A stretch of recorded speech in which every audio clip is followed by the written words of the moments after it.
This video is only for information purpose. तो लोग कड़ी मेहनत करने के बाद पैसा कमाते हैं और उसके बाद एक ऐसा सुरक्षित तरीका ढूंढते हैं जहां पर वो निवेश कर सके। तो आज हम कंपेयर करने वाले हैं post office FD versus SBI FD. तो कहां पर ज़्यादा रिटर्न मिलता है सब कुछ विस्तार से समझेंगे। तो लोगों की जो यहाँ पे प्रायोरिटी रहती है जिसमें वो सुरक्षित निवेश का तरीका ढूंढते हैं, जहाँ पर वो ढूंढते हैं ऐसी जगह जहाँ पर रिटर्न उनको अच्छा मिल सके और उनकी जो प्राथमिकताएं रहती हैं उसके अनुसार वो निवेश करना चाहते हैं।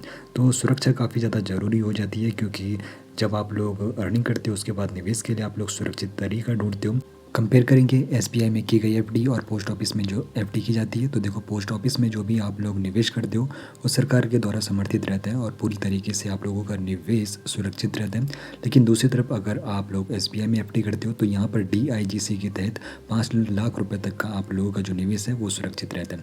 अब यहाँ पर ब्याज दर के बारे में भी जानेंगे कि कहाँ पर कितना इंटरेस्ट मिल रहा है। तो सबसे पहले यहाँ पर आम जनता के लिए बात करेंगे जिनकी उम्र 18 साल से लेके 60 साल तक है, और यहाँ पर रिटर्न देख लेते हैं। तो अगर कोई 1 साल की अवधि के लिए एफडी कर रहा है पोस्ट ऑफिस में तो 6.90% रिटर्न मिलेगा। दूसरी तरफ एसबीआई में 6.25% मिलेगा, और टेन्यूर के हिसाब से आप लोग यहाँ पे इंटरेस्ट रेट चेकआउट कर सकते हो दोनों पोस्ट ऑफिस और एसबीआई में।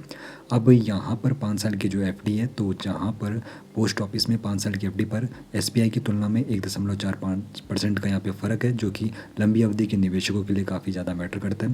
दूसरी तरफ जो सीनियर सिटीजन है, तो यहाँ पर सीनियर सिटीजन के लिए जो हिसाब है बिल्कुल यहाँ पे चेंज हो जाता है। सीनियर सिटीजन्स के लिए एसबीआई में यहाँ पर 0.50% एक्स्ट्रा यहाँ पे उनको इंटरेस्ट मिलता है, जिसकी वजह से उनको काफ़ी अच्छा इंटरेस्ट रेट वहाँ पर मिल जाता है। पोस्ट ऑफिस में समान यहाँ पर इंटरेस्ट रेट मिलता है समान नागरिकों को और वरिष्ठ नागरिकों को।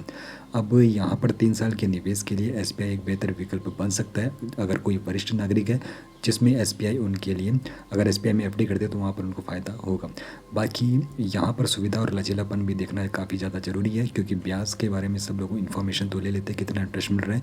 अब यहाँ पर और इन्फॉर्मेशन आपको बताऊँ तो जो पोस्ट ऑफिस है आपको सिर्फ विकल्प मिलता है 1 साल की एफडी, 2 साल, 3 साल या फिर 5 साल की एफडी का। लेकिन एसबीआई में 7 दिन से लेकर 10 साल तक की एफडी कर सकते हो। बाकी यहाँ पे मासिक और तिमाही आपको इंटरेस्ट रेट भुनाने का मौका मिल जाता है। काफ़ी स्मूथ और यूज़र फ्रेंडली आपको यहाँ पर एसबीआई में सुविधाएं मिल जाती है कंपेयर करें तो पोस्ट ऑफिस के। पोस्ट ऑफिस में जो ब्याज भुगतान होते हैं वो सिर्फ वार्षिक होते हैं। अब आप लोगों के लिए सही विकल्प कौन सा रहने वाला है ये डिपेंड करता है आपके फाइनेंशियल हेल्थ के ऊपर, आप लोगों का गोल क्या है उस प्रकार फिर ये डिपेंड करता है सबके लिए अलग अलग।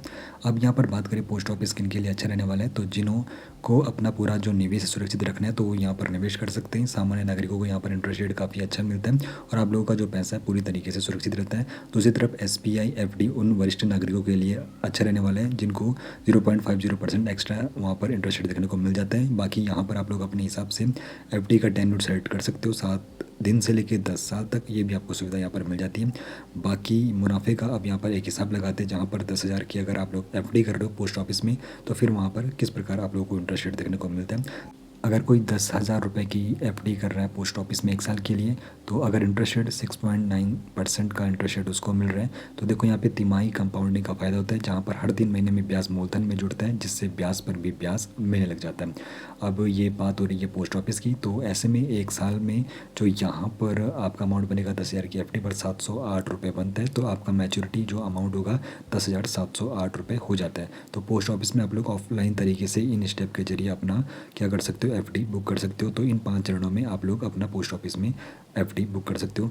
बाकी आपको बता दूं, जो भी आप लोग एफडी करते हो उसके बाद जो भी आप लोगों ने यहाँ पे कमाई की होती है उस पर आप लोगों को टैक्स देना होता है। बाकी अभी जो हमने अमाउंट का एग्जांपल लिया तो उसमें यहाँ पे टीडीएस नहीं कटेगा, लेकिन टीडीएस भी बनता है।